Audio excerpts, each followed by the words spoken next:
चल देते हैं अपने अगले पड़ाव की ओर। और इस परिक्रमा का दोपहर के बाद फिर विश्राम होता है संध्या के पहले, जब शाम सूर्यास्त होने लगता है और परिक्रमावासी फिर तलाश करते हैं किसी आश्रम की।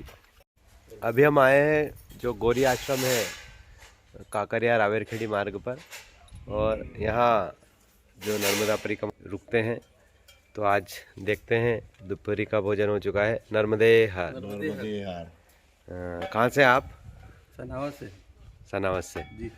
क्या शुभ नाम है? कमलेश भूमरिया। परिक्रमा में पहली बार आए हैं आप?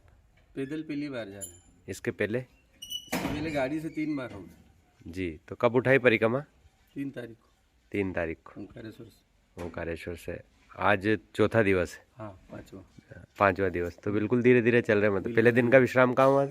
पहले दिन का विश्राम हुआ था मोटक्का, मोटक्का, फिर टोकसर, कटार, कतार, टोकसर, और फिर आज यहाँ। जी, तो ये 4-5 दिनों में माँ नर्मदा के तट पर आप रहे हैं। क्या अनुभव हो रहा है नर्मदा परिक्रमा में?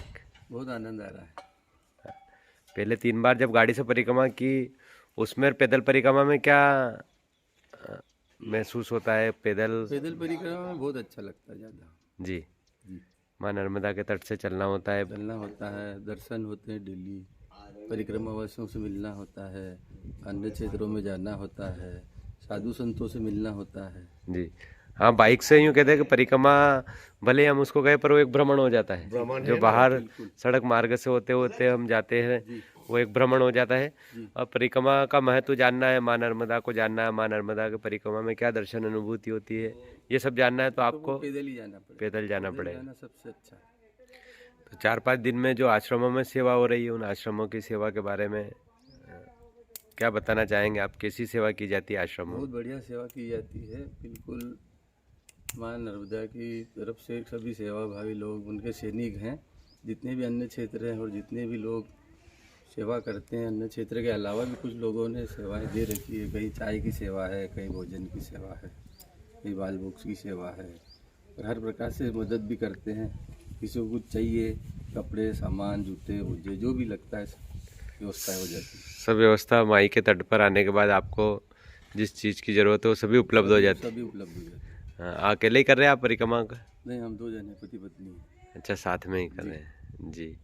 तो जैसे हम देखते हैं महाराष्ट्र की भी कई माताएं परिक्रमा करने आती हैं, अकेले भी परिक्रमा करती है। तो एक नर्मदा के तट पर, पथ पर सब अपने आप को सुरक्षित महसूस करते हैं। अकेली माताएं भी परिक्रमा करती हैं। बिल्कुल बहुत सुरक्षित है। कोई किसी चीज़ की कोई समस्या नहीं है, कोई डर नहीं है, कोई परेशानी नहीं है, कोई दिक्कत नहीं है। पैदल चलने में मैया जी को कोई परेशानी? कोई परेशानी होती ही नहीं है ना। जी हाँ, सनावद में आप तो आप व्यवसायी होंगे सनावद? जी, व्यवसाय है जी। जो घर पर हमें सुख सुविधाएं मिलती हैं उसको छोड़कर आना और फिर यहाँ का एक वैराग्य जीवन जीना नर्मदा तट पर, बहुत अंतर है। बहुत अंतर है। हाँ, उसकी अनुभूति अलग, नर्मदा परिक्रमा की अनुभूति अलग है। जी। और घर रह के विलासिता जीवन जीना वो अलग बात है। हाँ, तो जब बाइक से परिक्रमा की तब विचार आया होगा कि पैदल भी परिक्रमा हमको करना चाहिए। हाँ, बिल्कुल। 4 व्हीलर से की, बाइक से की, फिर लगा कि पैदल होना चाहिए, एक बार पैदल करना चाहिए। कैसे भी व्यक्ति पहुंचे पर माई के तट के पास वो जब पहुंच जाता है तो उसे दर्शन डेली होना चाहिए। जी, सुबह शाम आरती पूजा होना चाहिए सुबह शाम। जी। माँ नर्मदा आपकी परिक्रमा आनंद के साथ पूर्ण करे। ऐसी नर्मदा परिक्रमा रवि यूट्यूब चैनल के माध्यम से प्रार्थना माई से। नर्मदे हर।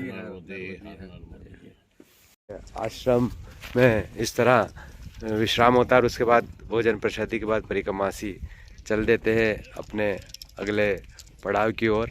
और इस परिक्रमा का दोपहर के बाद फिर विश्राम होता है संध्या के पहले, जब शाम सूर्यास्त होने लगता है और परिक्रमासी फिर तलाश करते हैं किसी आश्रम की, किसी सेवा जो गांव में घर पर भी परिक्रमासियों की सेवा होती है। जहां निवेदन हो जाता है कि आप रुकिए, वहीं परिक्रमासी रुक जाते हैं। नर्मदे हर। इन पगडंडी मार्ग से चलते चलते परिक्रमासी पहुंचते हैं यही दिनचर्या रहती है, सुबह उठना, स्नान करना, मैया का पूजन करना, फिर परिक्रमा के लिए निकल जाना।